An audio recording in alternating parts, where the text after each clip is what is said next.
લઘુકથા માટી વકવાડી ને વગરની. લેખિકા છે સુનિતા ઇજ્જતકુમાર. જીવી મણિમાના બંગલે વર્ષોથી વાસીદું વાળે. મણિમાં અકડાઈને અતડાઈને લીધે બધે અડખામણ. જીવી હાથ વાટકા જેવી થઈ કે તરત માને ત્યાં ઉઠવેઠમાં લાગેલી. હવેલીમાં વસતા ભગવાન ઓત્તા શેઠ, જાજરમાન મણી ને રાજકુંવર જેવો પુત્ર લાખો. મણિકર કષ્ટે ઓત્તા શેઠ તેની ઉપેક્ષા કરતા. લાખોય ઓત્તા શેઠના પગલે હતો. મણી કડવી પણ માનવતા એનામાં મોજૂદ રહેતી. અનેક નોકરોમાં માત્ર જીવીએ માનો વિશ્વાસ સંપાદિત કર્યો હતો. માં સૌનો ઓધડો લે તે સૌ એની પીઠ પાછળ બુરાઈ કરે. જીવી સૌને સમજાવે કે સંપ ને પ્રેમથી જ માર્ગે આવતા વિઘ્નોનું વિસર્જન થાય. મણી તો ક્યારેક હવેલીની ધૂળ સાફ કરનાર જીવીની એ ધૂળ કાઢી નાખે. જીવી તોબરો ચડાવવાને બદલે હસે રાખે. તે મણીનો સાતમા આસમાને ચડેલો પારો ચડીને ઉતરીએ જતો. મણીનો લાખો વિદેશે વસ્યાને વર્ષો થયા. મણીને વૃદ્ધત્વ આંબ્યું ને વૈધવ્ય વીટળાયું. ત્યારે લાખાની ગેરહાજરી.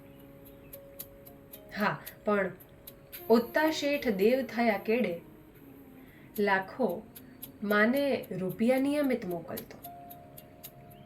મણી એકલતા છુપાવી શકતી, પણ વાતે વાતે વાંકું પાડવાની ટેવને નાથી શકતી નહીં.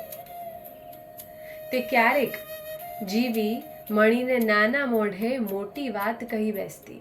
માડી, ઘરને મંદિર બનાવવા સ્ત્રીએ ફરિયાદ નહીં, સૌને ફરી ફરી યાદ કરવાના હોય. ગરીબ જીવીનો લાભુડો પાણીદાર હતો.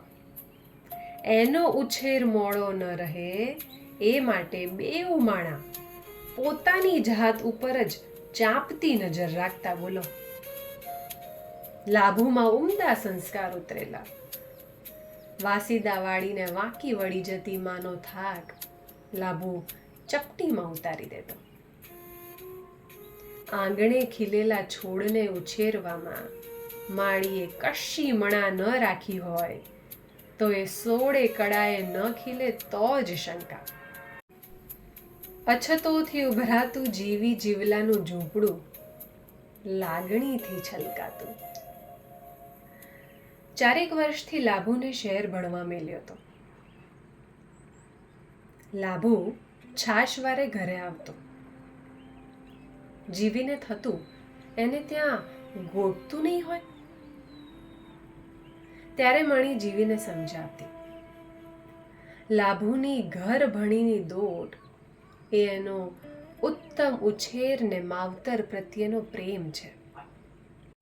દીકરો લાભુ જ્યારે મન થાય ત્યારે ઘરે આવી શકે એટલે તો જીવલો રોજે 2 બોરી ખભે વધુ ઉચકતો ને. બન્યું એવું કે લાભુને એ જ શહેરમાં નોકરી મળી. જીવો હરખાઈને ગામ આખામાં પેંડા વેચી આવ્યો. પણ કોણ જાણે જીવી સુનમુન થઈ ગઈ. થોડા દાડા ગળ્યા ને વાહો વાહ થોડા અઠવાડિયા પણ. મળસ્કે ઉઠવાવાળી જીવી એક દી સૂરજ દાદો ધખારા મારવા લાગ્યો તોય ઉઠી નહીં. તે તાવમાં કણસથી બબડતી હતી. જીવલો મણીમાને બરકી લાવ્યો. માથે પોતા મૂકતા મણી જીવલાને કહેતી હતી, જીવી કઈ બબડતી નથી, ઈ તો મનમાં ગગાને યાદ કરે છે.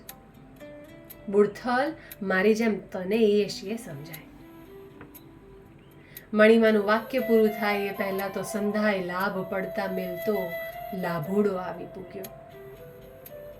માના વાઢિયા પડેલા પગને તે પ્રેમથી પસવારતો હતો. ગગાના સ્પર્શે તૃપ્ત થતી જીવીને જોઈને આલેશાન હવેલીમાં એકાકી જીવન જીવવા જઈ રહેલી મણી મનોમન બબડતી હતી, હે, મને કેમ જીવીની જેમ જીવતા ન આવડ્યું?